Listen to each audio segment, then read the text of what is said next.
Assalamualaikum warahmatullahi wabarakatuh. Selamat pagi, selamat siang, selamat malam.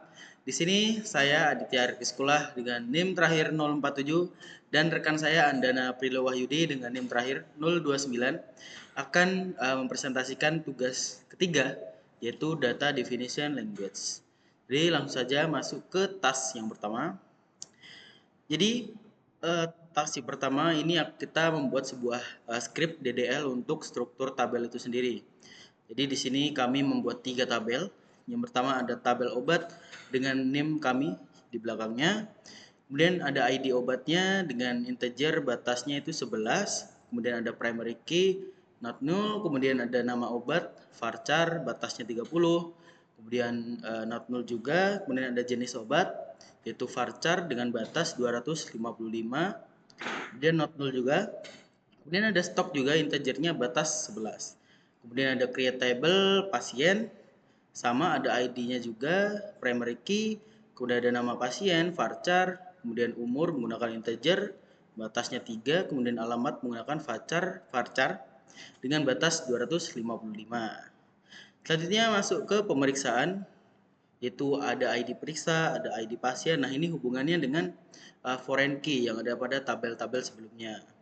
Kemudian ada tanggal periksa menggunakan tipe data date. Kita menggunakan default dengan aturan current date atau cure date. Kemudian ada ID obat, varchar, dan ada jumlah juga. Dan ini laporannya sudah saya jelaskan tadi.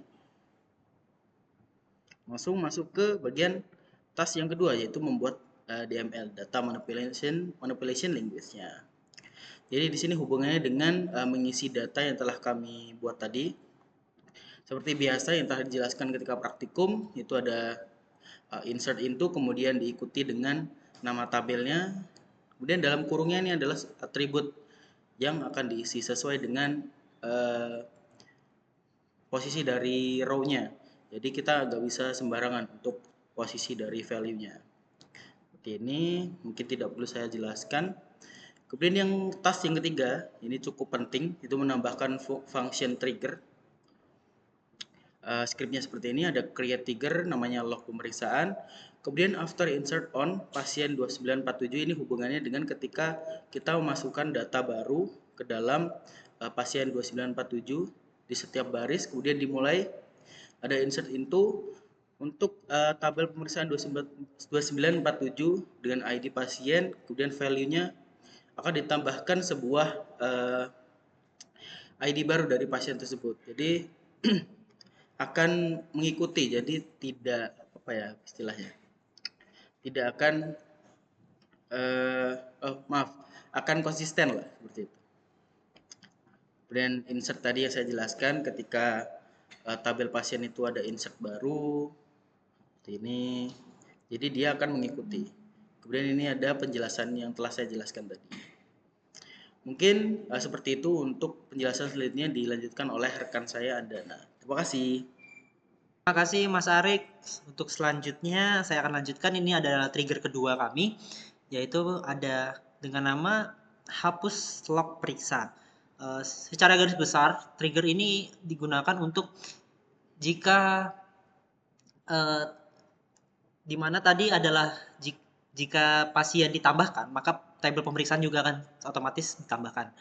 Nah, ini adalah kebalikannya, di mana jika tabel pasien itu datanya ada yang dihapus, maka data yang dihapus tersebut juga akan dihapus pada tabel pemeriksaan.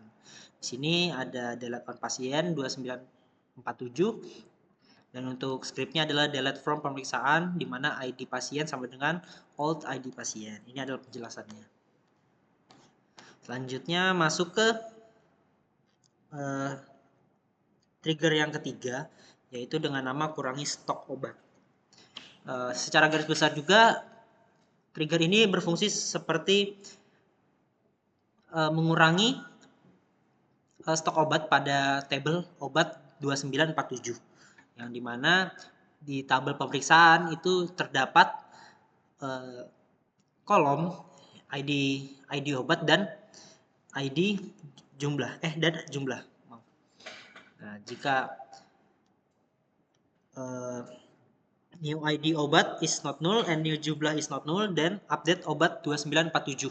Nah, di mana di sini mengupdate tabel obat dan men-set stok, itu stok dikurangi new jumlah. Yang mana new jumlah ini adalah pada tabel pemeriksaan gitu. Maka stok pada tabel obat akan dipotong seperti yang ada pada kolom jumlah pada tabel pemeriksaan. Selanjutnya ini adalah task 4, yaitu buat store prosedur, yang dimana secara garis besar prosedur ini berjalan untuk jika pada tabel pemeriksaan ID obat dan jumlahnya kosong, maka pada prosedur ini dia akan bisa menambahkan untuk ID obat dan jumlah tadi.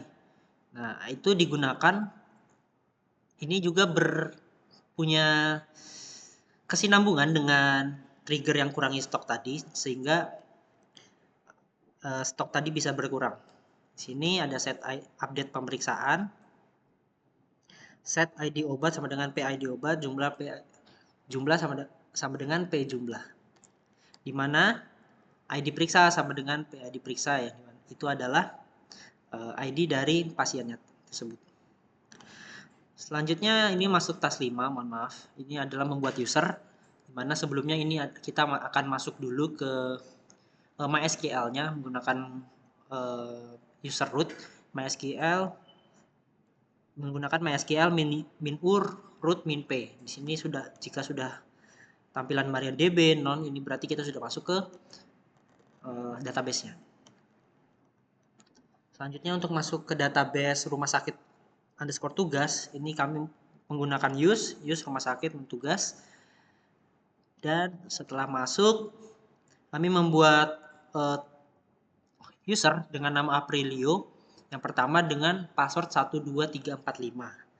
Dan selanjutnya itu sudah membuat user kedua, yaitu Arik, dengan password 54321 pada database rumah sakit underscore tugas. Oke, selanjutnya yaitu memberikan akses insert pada user Aprilio, yaitu menggunakan grand insert on rumah sakit underscore tugas titik bintang. Yang dimana artinya titik bintang itu dia adalah memberikan akses insert kepada semua tabel pada rumah sakit underscore tugas. Nah, setelah untuk melakukan percobaan apakah akses tersebut berhasil dipasang, yaitu saya menggunakan select bintang from pasien. Jadi karena tadi sebelumnya Aprilio ini hanya diberikan akses untuk insert, jadi harusnya dia tidak bisa melakukan operasi select. Nah, seperti yang dilihat di sini, dia tidak bisa melakukan operasi select. Selanjutnya untuk memberikan operasi select pada user Arik, menggunakan grand select on rumah sakit underscore tugas bintang. Sama seperti tadi, dia diberikan akses untuk menyelek semua table pada rumah sakit underscore tugas. Seperti itu digunakan untuk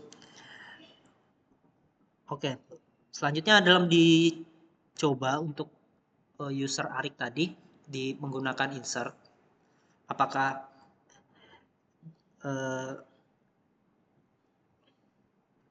aksesnya berhasil dipasangkan. Selanjutnya ada dimasukkan insert into pasien 2947, di mana di sini ternyata user Arik itu tidak bisa melakukan insert karena hanya diberikan operasi select. Selanjutnya ada tambahan, di mana di sini sebelumnya dimintakan untuk menambahkan sebanyak 30 data untuk setiap table. Nah, di sini ada tabel obat, ada beberapa obat di sini 30 dengan ID obat sampai 30. Selanjutnya ada kodenya, ini dimulai dari 11 sampai 30. Ini adalah tabel pasien. Tabel pasien juga ditambahkan sebanyak 30 pasien di sini. Oke.